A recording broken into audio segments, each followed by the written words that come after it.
All right, we're live today.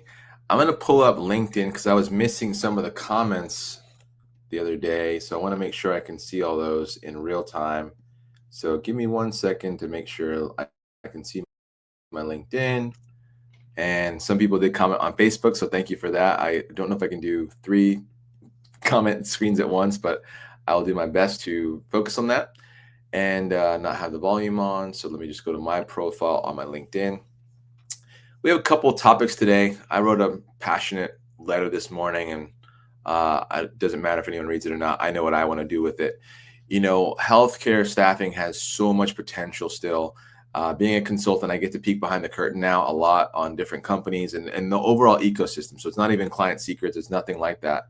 It's just a matter of saying, um, you know, what's working, what's not working. And then outside of this, the staffing industry, I've had other businesses that had a middleman component. My freight business, my was a freight broker, uh, even just different segments. And I love the streaming analogy. But what we're having here is a problem, and we're going to talk about employee branding for a little bit. But the big problem that I'm trying to explain, and maybe I was actually even more passionate than usual in verbally processing my thoughts, is that all the clinician data is not aggregated. And so what happens is, and all the job data is not aggregated together. And so when you have all these disconnected pieces of data and not everyone being able to have one unified ecosystem that also talks to each other. So think about even AT&T. So in healthcare, imagine this. I'm using AT&T and you are using, you don't have a phone. And so I can't call you. That's how bad it is. So it's so bad that we're not able to call. I have a phone, you have a phone, but our phones I can't call you. It's like even worse than what long distance calling was years and years ago, where it costs $10 to make a long distance call. Right now, just imagine you can't make a long distance call in healthcare. That's how bad it is.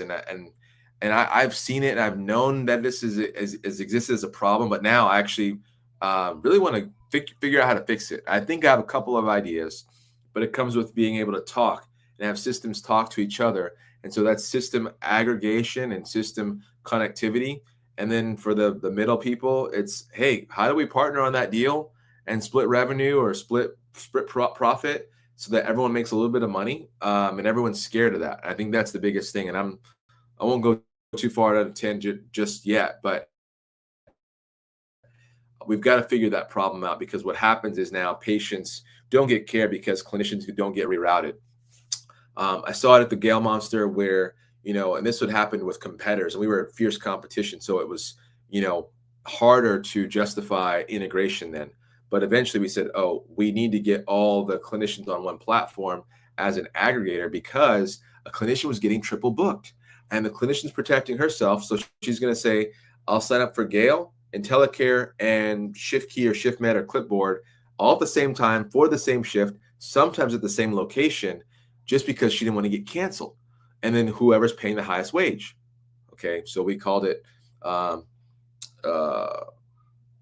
shift jumping. That was the term we made for it. And so you'd shift jump to like find the best wage for yourself, because there really wasn't enough penalties for the call outs and last minute cancellations. But what happens is, imagine having 3 Ubers show up for you at your house.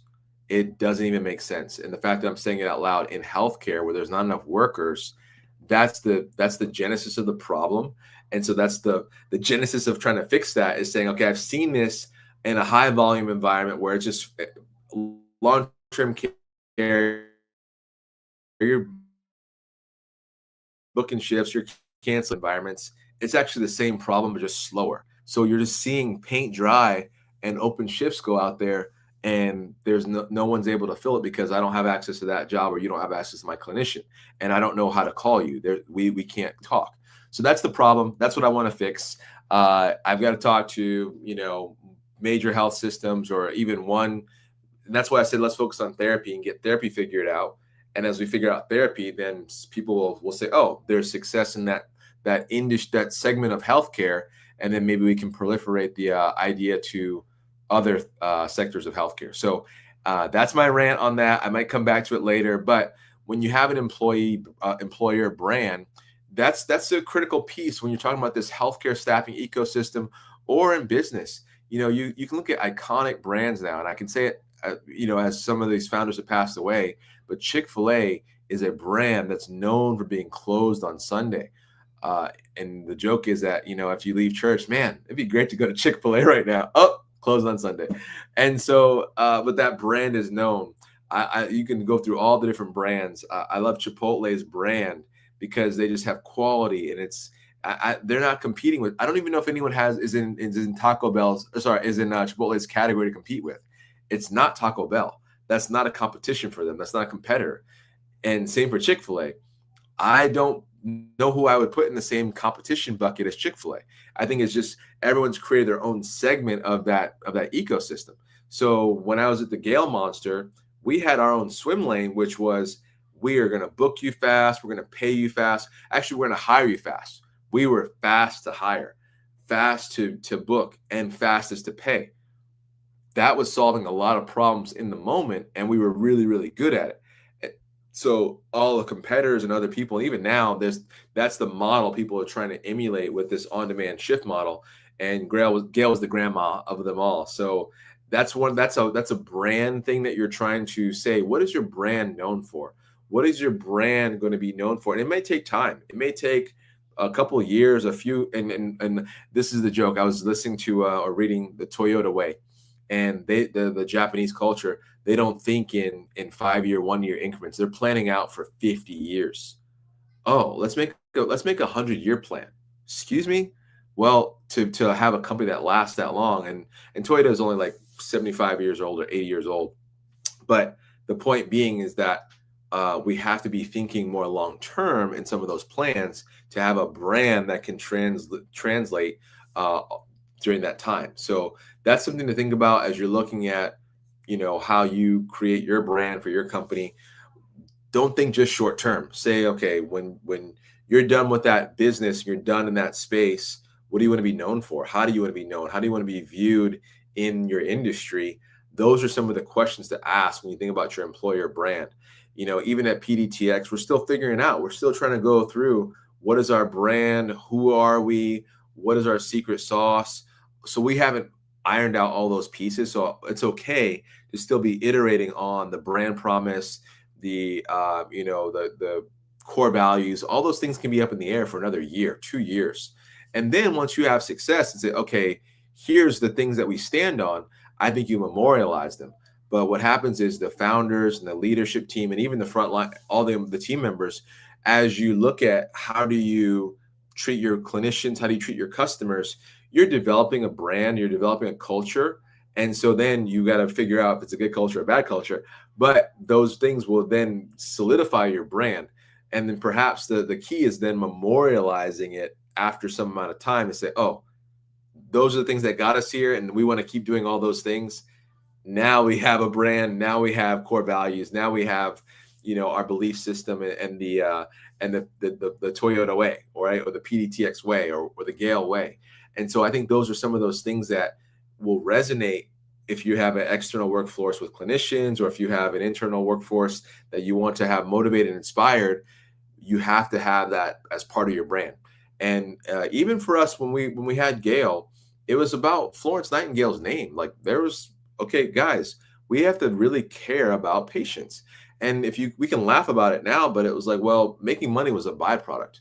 And we talk about revenue, and I can talk about revenue of how we grew revenue, but we really actually try to get a clinician to go to a shift to do patient care, because we knew that 16 people on average would be cared for by that person going to work. And so that resonated more than how much revenue did we do last week. Now, the question was, how many clinicians did we get to go to work? Because we want to give people dignity by giving them jobs and helping them get jobs. And then how many patients did we serve? And so those were the key metrics that we pushed to the team. Even from a meeting perspective, we didn't push, this is how much revenue we did last week. Okay, no, the bigger KPI we actually saw was how many shifts did we not fill? How many people did we not help? Oh my goodness, guys, let's get motivated about that number and go attack it violently and execute violently on solving that problem. That was our brand. The brand just spoke for itself through t-shirts and all the other stuff. So it's not about the logos, it's about what do you stand for as a company. And so I think healthcare staffing companies, healthcare organizations in particular, we all have to have a higher calling to say, we care about patients, we care about clinicians, and we will get a profit in that endeavor, or maybe it's a not for profit, but we care about that just as much as we care about running the company. If you don't, you may need to look at a different deal. I just feel passionate about that because now I see how, and I'm a capitalist, and we got to make money, we got to grow companies, but if you don't have a soul, if your company doesn't have a heart behind it, then um, this is not the right space, especially not in healthcare staffing. Healthcare staffing, and if I can't get my idea done in a for-profit manner, I'll do it not for profit. I'm just it's one of those things where all the clinicians should be in one pool, one accessible ecosystem, using blockchain or biometrics to validate their identity, validate their skill set, have access to their credentials through APIs of the governing body that manages their credentials. And so when I show up for a hospital shift, I'm vetted, I'm validated, I'm scanned. Uber does it, but it's kind of a quick, okay, we checked your MBR and your driver's license, okay, you're good. And maybe they check it periodically, and that's okay. I'm not pointing fingers at Uber. My point is that healthcare doesn't have that. So healthcare is disjointed. There's 500 Ubers, but they're not all Uber-like, right? That's the problem. And so that's where I think there's opportunity to have more connectivity in that ecosystem to say, I've got a clinician that can go to work, and I have another clinician I have a client that needs a job. How do we connect those two at scale? That is the problem. So I think if we fix that problem, a lot of people get cared for that are not getting care consistently on a daily basis or whenever they need it, and that needs to get solved. And I'm happy to help with it. I don't have enough money to do it all by myself, so I'm going to try and figure out for therapy. We're going to pilot. So I'm asking for partners that want to be part of my alliance, my network. Hey, you have a therapy position. I've got a therapist. How do we figure that out? We got to talk to the client and say, hey, client, Aaron has a therapist. I know Aaron. We have an agreement. Will you take this therapist and get your patient some care? They say yes or no. And then now it's on the therapist to do a good job. And we still have vetted the therapist. So it's not even about me. It's not about the other company. It's about that therapist going to do patient care. That's the goal. That's the objective. And more people should be jumping up and down about this, not just me. And so I will do my best to inspire people to jump up and down about it and fix the problem. But that's that for therapy, for the idea. And also talking about your brand, what are you going to be known for? Last thing I'll say too, there was a good comment by Davis in the last one of these for Base 44. I did check it out. I haven't built anything on there yet, but it's an AI development platform tool similar to Replit. I would say they're competitors, similar price points and things like that. Replit might have been cheaper, but I think it looks like Base 44 might do a little bit more. So I'm going to go and maybe build something on there, maybe build an MVP or a prototype or a mock-up of what I'm talking about now and see, what does that look like and how's the AI experience. But this is happening. We can all leverage some AI, some level of AI to build a prototype, build a slideshow, build something to go show to an investor for low cost or no cost, then to get more fuel, more capital to go build, a bigger version with AI or without AI or AI first, whatever the case may be. I'm pro AI. However, I was talking to someone today and said, hey, listen, I need to figure out the manual process. And then once I'm done figuring that out, I'll call you back to automate it. But I still have to know my manual process first. If you don't have that ironed out and nailed down, that's where you can pre-automate. And I've done this. I'm speaking from experience where I've spent a lot of money and wasted some money automating something that wasn't accurate. And there was like a commercial or a cartoon where it was this robot making an ice cream cone or something like that. And the robot it was automated, but like the robot missed. And so then you have like this smushed up like ice cream that did not look appetizing, and they did the sprinkles wrong and everything like that. And it was a mess. It was chaos. So yes, you can automate some things. You can automate a lot of things, But if the manual process isn't perfect, then what you automate won't be perfect. And I don't think automation doesn't always fix a bad process. If anything, it almost exacerbates what was broken in the first place. So work out your manual steps, then automate, and then just continue to build on. If you have endless resources, you can do whatever you want. But a lot of people have to go crawl, walk, run, and that's the better way to do it. And then you really get the product market fit, and you also have a chance to validate your ideas on a smaller scale before you go big and show off. Say, look at us, and then it not work out perfectly, right? So there's some opportunity there. Starting small, work the kinks out with the MVP or the prototype. All right, I'm going to go quickly to the social media platforms to see if there's any comments coming in or questions. This is the Q&A portion to see who has a question about business, about scaling, about growth. I didn't do TikTok today for no particular reason, but I just didn't do TikTok. So I'm just going to my profile on Facebook. Oh, got a new social media assistant going today. I can see what she's been working. All right, I'm on Facebook and no comments just yet. I want to figure out the stars too. I know someone asked about stars and we'll figure that out. Okay. No questions on Facebook. Nothing came in on LinkedIn. But again, I'll tell you a quick story because I do a lot of one-on-ones on LinkedIn. And I was trying to hire this girl to be a recruiter for me or one of my clients. I'm not sure. It all gets mingled together. And so she needed help with something.